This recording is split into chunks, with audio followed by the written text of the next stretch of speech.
Hello and welcome to online Adobe study one से wait for learning. दोस्तों स्वागत है आप सभी का online Adobe study YouTube channel पर। इस वीडियो में हम बात कर रहे हैं कई बड़ी और लेटेस्ट अपडेट के बारे में जो कि संबंधित है यूपी टीजीटी एग्जाम को लेकर नोटिस के बारे में। यूपी टीजीटी एग्जाम के नोटिस के साथ साथ हम बात करेंगे टीजीटी में बोनस नंबर को लेकर आवेदन के बारे में, कैसे आपको कॉमन नंबर मिलेगा या बोनस नंबर मिलेगा, दोनों में से कुछ भी आप कह सकते हैं। डिटेल में जानकारी कवर करेंगे।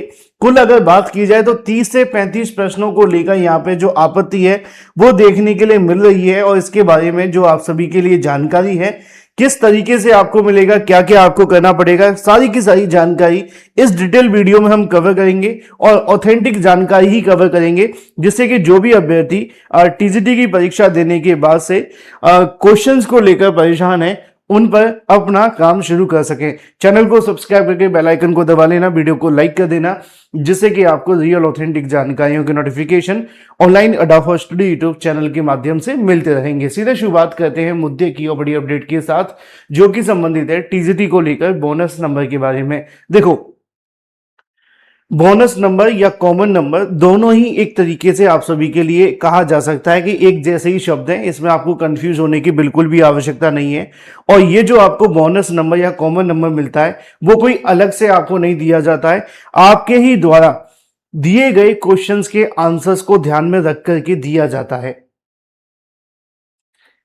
तो ऐसा मत सोचना कि आपने कुछ अलग से आपको मिल जाएगा। जो आपने क्वेश्चन के आंसर दिए उन्हीं में से आपको मिलेगा, लेकिन वो कौन कौन से क्वेश्चन होते हैं जिन पे आप सभी के लिए दिक्कत आती है और क्या क्या चीजें होती है मैं आपको समझा देता हूं।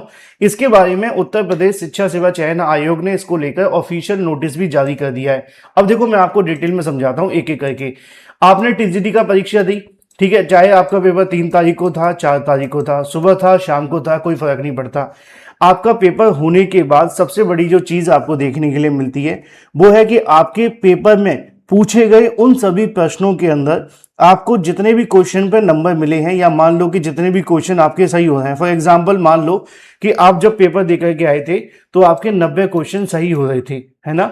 लेकिन जब आप पेपर देने के बाद वापस आते हैं घर पर और एक दिन के बाद आयोग आपकी रिवाइज आंसर की जारी करता है, 2 दिन के बाद तकरीबन, तो उसके बाद आपके क्वेश्चन 85 सही हो जाते हैं, ठीक है, या किसी का 89 हो जाते हैं या 88 हो जाते हैं। तो जो आपने पहले 90 मिलाए थे उसमें से 1-2 क्वेश्चन के नंबर तो घट गए ना, किसी के 4 के घट गए, किसी के 5 के घट गए, किसी ने हो सकता है कि कुछ ज्यादा ही अच्छे तरीके से ना मिलाया हो, रैंडमली कहीं से भी मिला लिया हो, तो उनके और ज्यादा घट गए होंगे। क्योंकि मुझे बहुत सारे अभ्यर्थियों के मैसेज भी मिले थे, मैंने इसके बारे में सुबह वीडियो के माध्यम से बताया भी था कि अभ्यर्थियों के 7-8 क्वेश्चन तक कम हुए हैं, ठीक है। अब इसके कम होने की वजह तो आप जानते हैं, कम होने की वजह होती है कि उत्तर प्रदेश शिक्षा सेवा चयन आयोग की ऑफिशियल आंसर की। लेकिन बहुत सारे अभ्यर्थी क्या कहते हैं कि समझ नहीं पाते कि आखिर अब इनको बढ़वाना है तो किस तरीके से बढ़वाना है और कैसे आप सभी इन नंबरों को ले सकते हैं। तो जो आपके क्वेश्चन है ना, उन्हीं पर आपको बोनस नंबर, जो आपके नंबर है उसी के अंदर मिलता है, अलग से नहीं मिलेगा, ठीक है। पहले ही के लिए कह देते हैं, लेकिन ये आपके लिए बोनस इसलिए हो जाता है क्योंकि आंसर की आने के बाद जितने आपके सही हो रहे हैं, मान लो 89 सही हो रहे हैं और आपने 2-4 क्वेश्चनों को लेकर आयोग से आपत्ति दर्ज की है, तो उसके बाद अगर आपके 4 में से 2 भी सही हुए या 1 भी सही हुआ तो वो एक तरीके से आपके लिए बोनस ही हो गया, क्योंकि पहले तो आपके 89 ही थे, लेकिन अगर आप आपत्ति नहीं करेंगे तो आपको वो भी नहीं मिलता। तो ये एक टेक्निकली फेयर डिसीजन होगा। अब इसके बारे में समझने के लिए आपको जाना होगा उत्तर प्रदेश शिक्षा सेवा चयन आयोग की ऑफिशियल वेबसाइट पर। वहां पे इसको लेकर डिटेल में जानकारी भी जारी की गई है, ठीक है। उसमें आपको मैं बताता हूं किस तरीके से आपको करना है, कैसे आपको मिलेगा, किन किन अभ्यर्थियों को मिलेगा इसके बारे में। क्योंकि आपने देखा होगा कि इंग्लिश के अंदर बहुत सारे अभ्यर्थियों ने आरोप लगाया है कि तकरीबन 30+ ऐसे क्वेश्चन है, 35 से 37 ऐसे क्वेश्चन है जो आउट ऑफ सिलेबस ही आ गए। अब वो आउट ऑफ सिलेबस वाले क्वेश्चन आ गए तो उन पर क्या हो सकता है, उनको लेकर क्या किया जा सकता है ना, वो भी मैं आपको बताऊंगा। अगर आपका कोई भी क्वेश्चन गलत हो रहा है और अगर आपको लग रहा है कि नहीं ये क्वेश्चन सही होना चाहिए था, आयोग ने उसका आंसर सही नहीं दिया है, तो क्या करना है, तो उसके बारे में भी मैं आप सभी को बता देता हूं, ठीक है। असल में टेक्निकली जो आपका आवेदन है वो आपकी आपत्ति के तौर पे लिया जाता है, ठीक है। तो आप आपत्ति आयोग के वेबसाइट पर जाकर के करेंगे तो आपको उस क्वेश्चन पर विचार विमर्श किया जाएगा और अगर आपकी आपत्ति सही मानी गई तो आपको उसका नंबर मिल जाएगा। उसी को बोनस नंबर या कॉमन नंबर के नाम से जाना जाता है, ठीक है। चलिए, ये तो बात हो गई आपके नंबर के बारे में। अब आपको आयोग की वेबसाइट पे आना है। यहाँ पे आपको विज्ञप्ति मिलेगी, वापस आएंगे, यहाँ पे आपको क्लिक हियर करना है, फिर उसके बाद आपको आगे की जानकारी करनी है। विज्ञप्ति के अंदर मैंने कल देर रात को जब लाइव किया था तो आपको बताया था कि आयोग ने सभी 15 विषयों की आंसर की जारी कर दी है। ठीक है, अब ये वाली जो लाइन है वो आपके लिए बेहद महत्वपूर्ण है। इसमें लिखा हुआ है कि 6 तारीख से लेकर के 12 तारीख तक आप सभी रात्रि 12 बजे तक आयोग की इस वाली वेबसाइट पर जाकर के अपनी अब जो आपत्ति है उसको अपलोड कर सकते हैं, और ऑनलाइन लिंक के अलावा आप और किसी माध्यम से आपत्ति नहीं कर सकते। तो इसी पे आपको एक तरीके से आवेदन करना है, प्रार्थना देनी है कि भाई ये वाले क्वेश्चन हमारे सही हो रहे हैं। अब किस किस को मिलेगा, कैसे मिलेगा, बड़ा क्लियरली समझा देता हूँ। बहुत सारे अभ्यर्थी मुझे कई बार स्क्रीनशॉट शेयर कर रहे होते हैं कि सर ये वाला स्क्रीनशॉट देख लो, ये वाला स्क्रीनशॉट देख लो। कोई तो गूगल से ही सर्च करके डाल देता है, किसी ने गूगल से उठा करके डाल दिया, किसी ने चैट जीपीटी से ही पूछ लिया। तो देखो, जो शिक्षा सेवा चयन आयोग है ना, चाहे ये वाला आयोग हो या उत्तर प्रदेश या भारत का कोई भी आयोग हो, वो ना तो गूगल को मानेगा, ना चैट जीपीटी को मानेगा, ना किसी और माध्यम से दी गई जानकारी को मानेगा। कई बार क्या कहते हैं कुछ लोग, किसी यूट्यूबर का लिंक दे देते हैं जो टीचर्स होते हैं कि देखो सर उन्होंने क्लास में ये पढ़ाया था और पेपर में कुछ और मान लिया, तो वो उसको भी नहीं मानेंगे। आयोग कैसे कंसीडर करेगा? आयोग के लिए सिर्फ एक ही चीज मेन होती है। पहली होती है कि भाई किसी ऑथेंटिक ऑथर, ठीक है, ऑथेंटिक ऑथर के माध्यम से।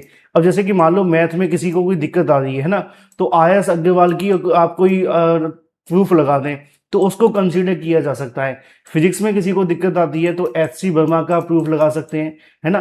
तो ये एक ऑथेंटिक ऑथर्स हो गए जो मैं आपको समझाने की कोशिश कर रहा हूँ, ठीक है। पब्लिकेशन या प्रकाशन पे मत जाना। पब्लिकेशन और प्रकाशन की बातों को भी नहीं माना जाता है, क्योंकि दुनिया में बहुत सारे पब्लिकेशन है, बहुत सारे प्रकाशन है ना, लेकिन उनकी बातों को आयोग नहीं मानता है। आयोग किनको मानता है? आयोग ऑथेंटिक सोर्सेस को मानता है, आयोग ऑथेंटिक चीजों को मानता है। अब मान लो कि तुलसीदास जी का कोई आप सभी के लिए रचना है ना, अब वहां पे कोई और आपसे पूछे कि आपने वहां पे लिख दी है, लेकिन तुलसीदास जी के द्वारा वो रचित नहीं है, तो वो आयोग के द्वारा, अगर आयोग ने उसका गलत आंसर दे दिया है तो आप आयोग को उनके तुलसीदास जी के ही द्वारा दी गई जो रचना बनाई गई है, जो उन्होंने कहीं ना कहीं लिखी हुई है, आप उनमें से किसी का प्रूफ लगा करके अपनी बात को प्रूफ करवा सकते हैं, ना कि किसी पब्लिकेशन, ना गूगल, ना चैट जीपीटी। इनका भरोसा ना करें तो बेहतर होगा, क्योंकि ये आपके लिए नुकसानदायक होंगे और बेनिफिट आपको मिलेगा नहीं। तो क्या करें, या तो किसी ऑथेंटिक ऑथर या ऑथेंटिक सोर्सेज के द्वारा लिए गए क्वेश्चन को ही वहां फॉलोअप करें, है ना। एनसीईआरटी को आयोग कंसीडर कर लेता है। अगर आपको लगता है कि नहीं यहाँ से प्रूफ मिल सकता है, कोई क्वेश्चन आपका निकल करके आ रहा है, तो आप उसको भी लगा सकते हैं। उन तमाम चीजों को आयोग कंसीडर करेगा, अदरवाइज और किसी को नहीं। दूसरी चीज, ये किस किस को मिल सकता है, किस किस के नंबर बढ़ सकते हैं, तो ये उन अभ्यर्थियों को मिलेगा जो अभ्यर्थी अपनी आपत्ति दर्ज करवाएंगे। अगर मान लो कि आपने आपत्ति ही दर्ज नहीं करवाई और आपको लगता है कि ये क्वेश्चन गलत है, लेकिन अगर आप आपत्ति दर्ज नहीं कराते या आप ये इंतजार करते हैं कोई और हमारी जगह कर देगा, तो हो सकता है कि आपको उसका बेनिफिट ही ना मिले, ठीक है। आपत्ति दर्ज करवाएंगे तो आपको बेनिफिट मिलेगा, अदरवाइज फिर आपको नहीं मिलेगा। अगर आपको लगता है किसी क्वेश्चन में आपके नंबर कम हो गए, तो नंबर पाने के लिए या बढ़वाने के लिए आपको आपत्ति करनी होगी।